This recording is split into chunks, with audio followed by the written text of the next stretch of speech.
Hey everybody, welcome to Assemble. I'm Matt. Great to have you here. So, I have been a wrestling fan since I can remember, since I was a kid. And you know what?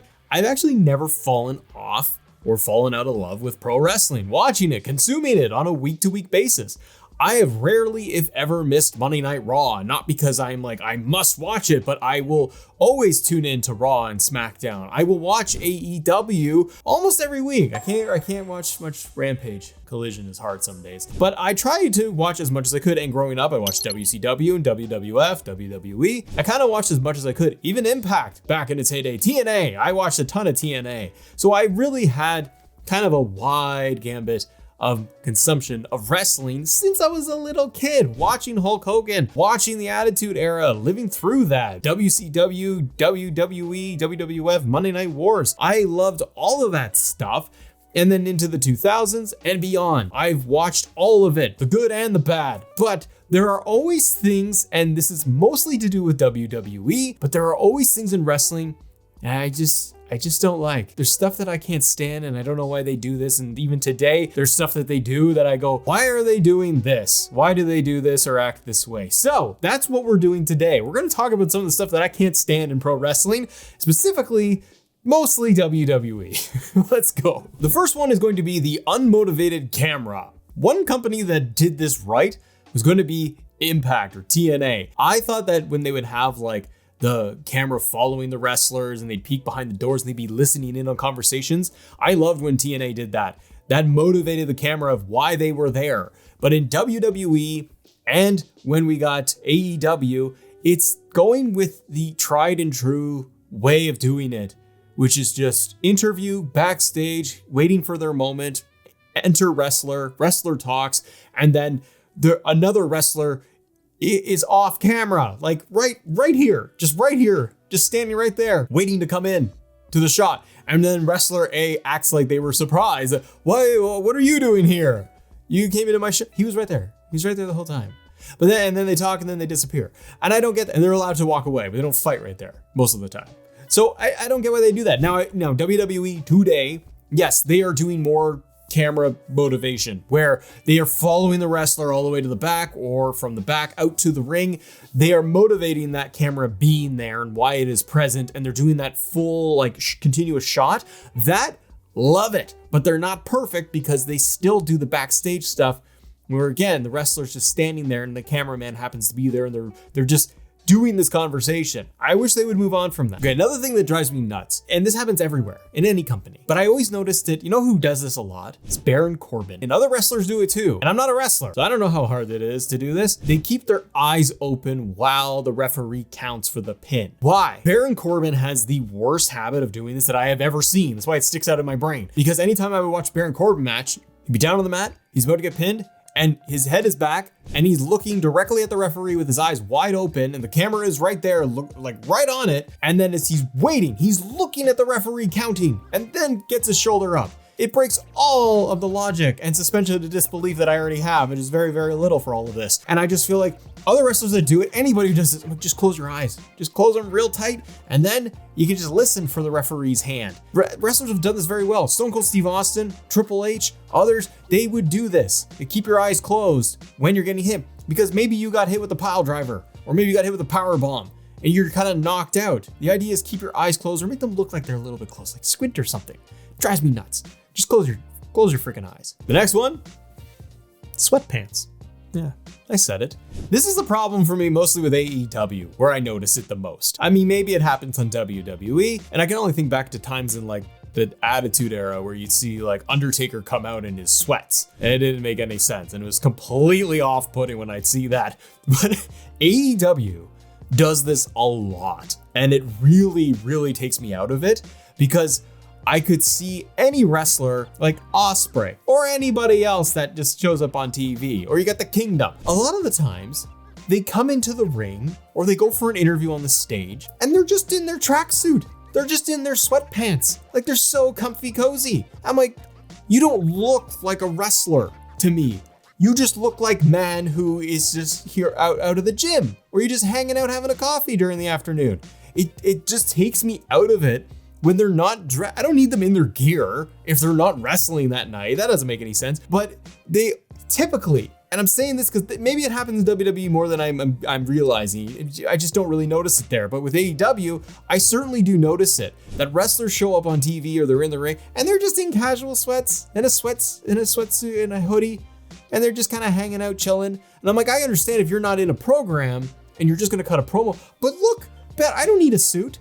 I don't need you in a full suit. Wear your merch gear and some decent looking pants or something. It takes me out of it because it appears lazy. And sometimes they look like they just woke up. Like Wardlow would just show up in his sweats and his hair's all messy. He looked like he came up from a nap. The next one, I'm betting it bothers other people too. And they haven't done this in the last year or so, but WWE was atrocious for this. And I'm talking about the long-winded Money in the Bank cash in. I hate it. Years and years of watching a wrestler come to the ring and hand the briefcase to the referee, and they are doing the slowest process to get the match started for a cash in. I sound like Vince Russo. Bro, do the cash in. It was brutal. Carmella has the funniest and worst of this, where Mike Chioda is basically trolling her. Like, are you sure you want to cash this in? Are you really sure? Must have just been messing with her. Silly now in retrospect, but WWE did this all the time, and it was so bad. You know who did the best cash in? Edge. With Vince McMahon. Don't say his name. It was the very first cash in for Money in the Bank. And you know what Edge did? Well, Vince came out, he announced it, this was gonna happen. Edge's music hit, he turned, hand briefcase to Dirty Man, and then went in the ring and the match was on. There's so many times where the cash-ins are them running in for the cash-in, and then they just stand there. They hand the briefcase. The referee asks if they're good with this and they want to do. Of course they want to do it. Get the cash in done. Then they go and they hand it to the ring announcer. Then they have to instruct the ring announcer what this briefcase is as if they're not familiar with any of it. And the ring announcer is like, oh my gosh, I'm getting handed a briefcase. What could this be? And then they have to go through and do the announcing and then ding, ding, ding. And then the ring bells and then Damian Sandow doesn't win.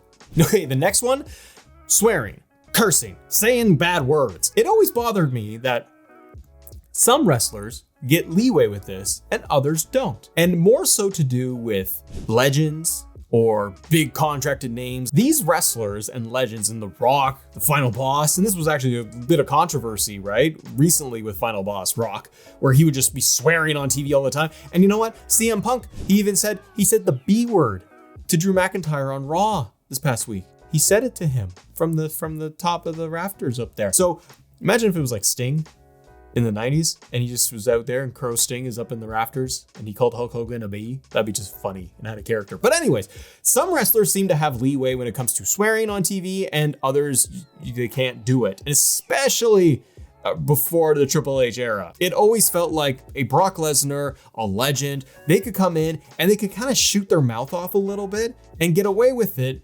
And it added to the product when it was fitting. I'm not saying I want swearing and cursing all over the product and the wrestling I watch because it takes away from it. When it is overused in any company, it dilutes it and it doesn't feel as impactful. So it's a balance. It's like comedy. You can't have stand-up comedians swearing their head off every other joke, every single minute, because then no one cares and it doesn't have any edge. It's when it's poignant, when it matters, then it has impact. But I don't understand why legends and older wrestlers or big time names kind of are allowed to do it here and there. And then everyday wrestlers, people that are on the show every single week, can't, or they can't seem to have that edgy character or push the envelope a little bit. And The Rock, the Final Boss, was the biggest version of this in the modern era, the current era that we are in, where he's just shooting his mouth off left and right on live TV, doing the backstage stuff online, on social media, just ripping everything. And it was hilarious and I loved it. But why can't like a Chad Gable shoot his mouth off once in a while? I don't know. It just bothers me. All right, you wanna know what the next one is? The following contest is scheduled for one fall. It's always one fall, unless it's not. Why do the ring announcer, is it tradition that at this point? Why do the ring announcers still do that every time? If it's not for one fall, one pin wins the match, one fall to the finish. If it is not that stipulation, they then say otherwise. This is a 2 out of 3 falls match. This is an Iron Man match with a time limit of 60 minutes. War Games match, Hell in a Cell, submission match, last man standing. They tell you what the stipulation is. But for every single singles match or tag team match, That is not a stipulation. They always say the following content is scheduled for one fall. Yeah, we know. I just think like you can get rid of it. Maybe it's tradition. Maybe it'd be weird if I didn't hear it every single week, but I don't need it anymore. All right, next up, crowd chants. Crowd chants are a great thing and just allows the crowd to be vocal, chant a lot of stuff, chant that when they like something, and then when they are displeased with other things, and they can let like WWE and AEW and everybody else know that they do not like this thing. They can chant that this is bull. They can chant that this is awesome. They can chant please retire to Chris Jericho. They can chant a lot of different things. But the one that they always chant, even today, that they need to stop, is the what chant. It's not clever anymore. Guys, girls, come on.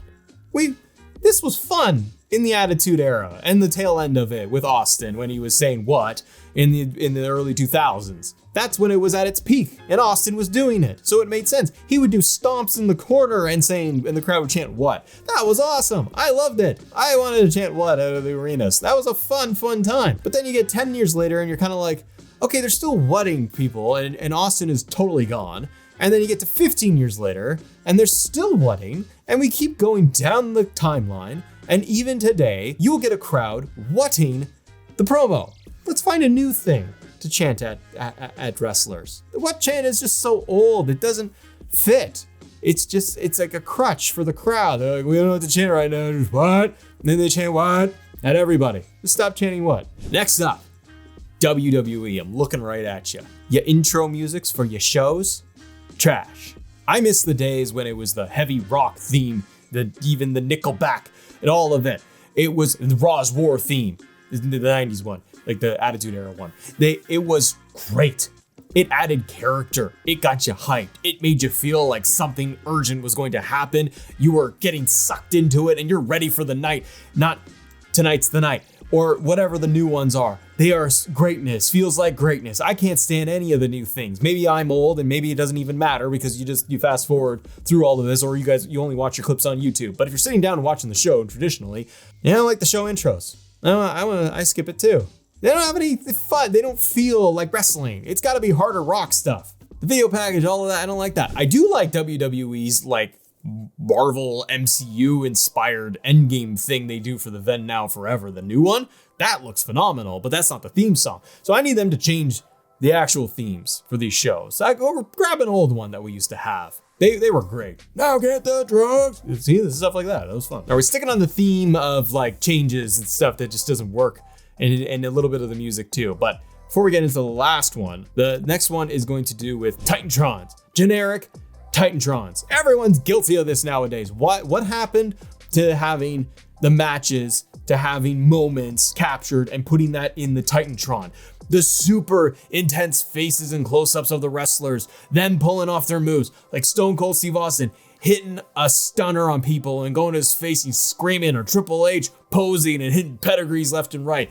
The Undertaker and the Ministry of Darkness, Powers of the Darkness, and hitting all that and having his face all like, now it's just like their name, Nia Jax. Woo. Like, we know who that is. You don't have to advertise that it's Liv Morgan and she goes, watch me. It's just like anybody. Alpha Academy just says Alpha Academy. Give us like shots of them on the Titantron from their matches. Hype moments. It's a hype package. That's part of the intro. It's a rock concert. It's part of the experience. Cut to the Titantron, cut to the wrestlers. We need all of that stuff. It makes it more fun. The last one has to still do with all of this, and it's what we're all facing today. Def Rebel. The hell's going on with intro music, theme music? Why is it this way? Why do not all, but why do so many wrestlers' theme songs suck? What happened? You get the Motorheads, you get the Jim Johnsons going through and just giving us bangers and like classic themes, or the licensed music. That's one thing AEW does well, is that they will at least spring for the licensed music for some of their wrestlers, and it adds to it. It adds to the whole character and the product, and it triggers you for knowing that this is the person that's coming out. You watch DIY. What the hell is that? It's so bad. So many of the theme songs are bad. You don't want to listen. And so much of the theme song, that's the packaging. That is what draws you in. When you hear the glass shatter for Austin, you jump out of your chair and everyone in the arena jumps up and they pop massive, and he hasn't done anything yet. It's what it represents. You hear Triple H's theme at the beginning, you know what it means. Undertaker, you hear the gong, you know it's Undertaker. You know what it represents and what it means as a fan, what's gonna happen. But the majority of wrestling today, not all of it, but the vast majority, have the most generic entrance themes ever. And man, it needs to stop. But hit me up in the comments. What are some of the things in wrestling in general that you can't stand? What's on your list? And guys, if you enjoy videos like this, click right here for more WWE content coming at you. Have a great day. See ya.